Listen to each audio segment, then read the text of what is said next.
episode of Oregon Life. Thanks for Right? watching this episode of Oregon Life. Hello, I'm Frank Caruso, producer of Oregon Life, and welcome to a brand new episode. Spring has sprung, and that means we're heading back out to Green Haven Gardens in Brooklyn. It's going to be a great show, so stay tuned for this episode of Oregon Life. Hi, it is spring at Green Haven Gardens. You joined me out at my garden in September and it looked a lot different than it does now. So this is the beginning of things where we're planting a lot of seeds and putting out a lot of transplants. And there's not a ton growing, but there are some things. In this bed, I've planted a whole bunch of cabbages and broccoli and Asian greens, and I'm going to be transplanting them out to different places all over the garden. And then we have some leeks that we're going to keep eating. We have lots of spinach to eat. And then this bed is a special one. This has got lots of salad greens in it, lots of radishes and some hardy greens. And this is actually one that I planted last August, and we've overwintered everything. So this is a greenhouse panel that my husband built to go over our bed. And I planted seeds for all of this stuff in August, let it get a little bit growing in there in the fall when it was still warm. And we've actually been eating from this all winter. So everything in here survives the winter. It doesn't necessarily grow very big throughout the winter, but we were able to come out in December, January and pick salads. And so you can actually grow food in Wisconsin year round, and we do. And then in the spring, it just kind of explodes like this. So we have lots of salad greens. We've been eating a whole bunch of them. These are all carrots that have taken off since spring, and we've started pulling those too. But this cold frame is something that's allowed us to be able to eat homegrown food year round, and it's been a really big game changer for being able to eat what we grow. And I would really recommend people trying it because you can just throw some seeds. You could literally just take a packet of some cold hardy lettuce seeds in August and scatter them in the ground, put a little bit of cover over them, and even if you don't get a whole lot of growth in the fall, all of those seeds will just take off once it starts warming up in the spring. And it's really easy. It doesn't have to be complicated. Yeah, and it's a great way to start eating fresh food really, really early. So this is some of the first seeds that I sowed. I think I sowed most of this on April 1st, in the first week of April. And we have little rows of beets coming up right here and then rows of carrot seeds. And so you can plant both of those really, really early. There's also radishes thrown in there. And this stuff will all be able to germinate slowly as it warms up in the spring. A lot of things you don't have to wait as late as you think you do to be able to plant. So radishes, peas, these are peas popping up here, and carrots, beets, arugula, spinach, lettuces, all of those things you can plant as soon as the ground can be worked.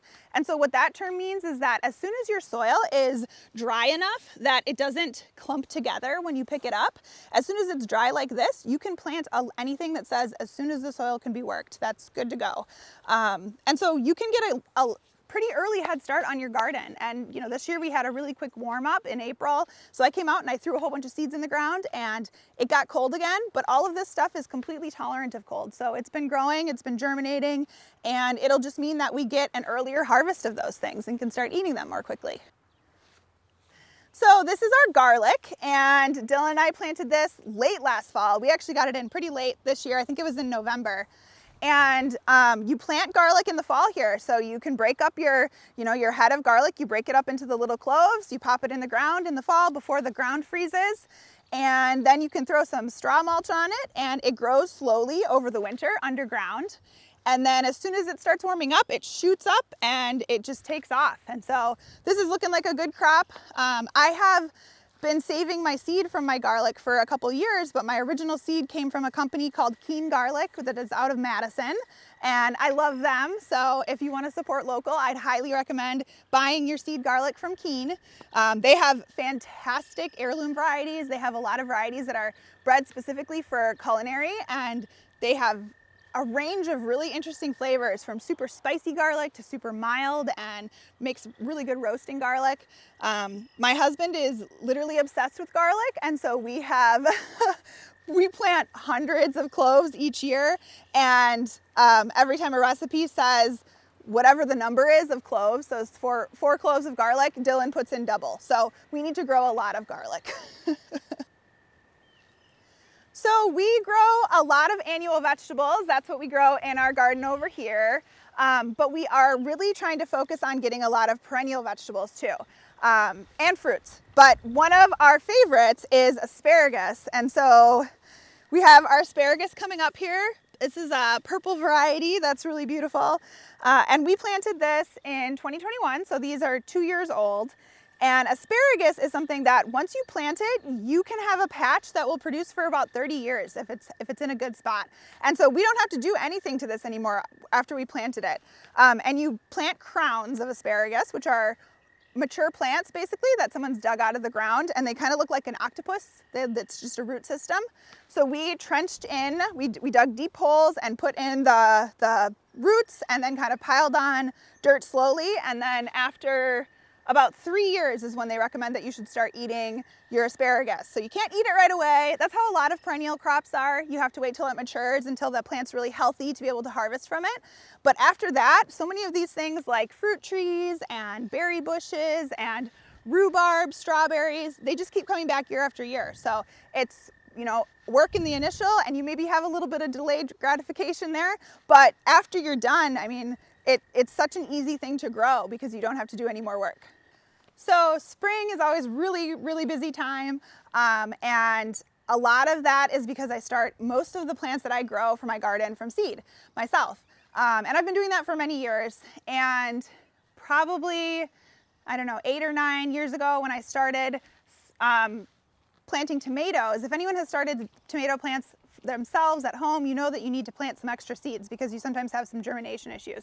So for the last many years, I've had too many tomato plants, and I would start giving them to family and friends. I started taking them into my coworkers. I started posting about them on the internet and giving them away to strangers.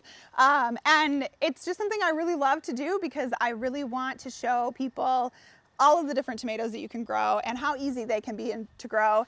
And so last year I decided that I was going to go all in and do a tomato plant sale. And I have probably about 250 different varieties of seed. And so I decided I was going to try to grow out as many as I could. And that was a great idea in theory, except I don't have a greenhouse. So I started a whole bunch of seeds, and when I start them, they're in tiny little trays in my basement under lights in March. And as I started having to pot them up into larger pots, they just exponentially grew in space. And I was like, okay, what am I gonna do? I really don't like waste. I don't like having one-time use things or things that are not durable. So I didn't want to buy a cheap greenhouse just to kind of solve my problem. And so my husband and I started talking about maybe building something that we could wheel in and out of the garage. And as we were talking about that, I looked over and I saw my husband's 1978 vintage pickup truck, and I decided, oh, this is a flat surface. I could just pull this in and out of the garage. On cold days, I can put plastic over the top, and I have magnets that I attach the plastic to the truck with, or shade cloth if it's a really sunny day. And so basically I converted his truck into a mobile greenhouse. And it allowed me to grow, I think I grew about 1,000 tomatoes last year. And then once that is done, I will be able to start planting my own tomatoes in the garden. Thanks for watching Oregon Life. It is spring and I got to get back to planting. So happy growing.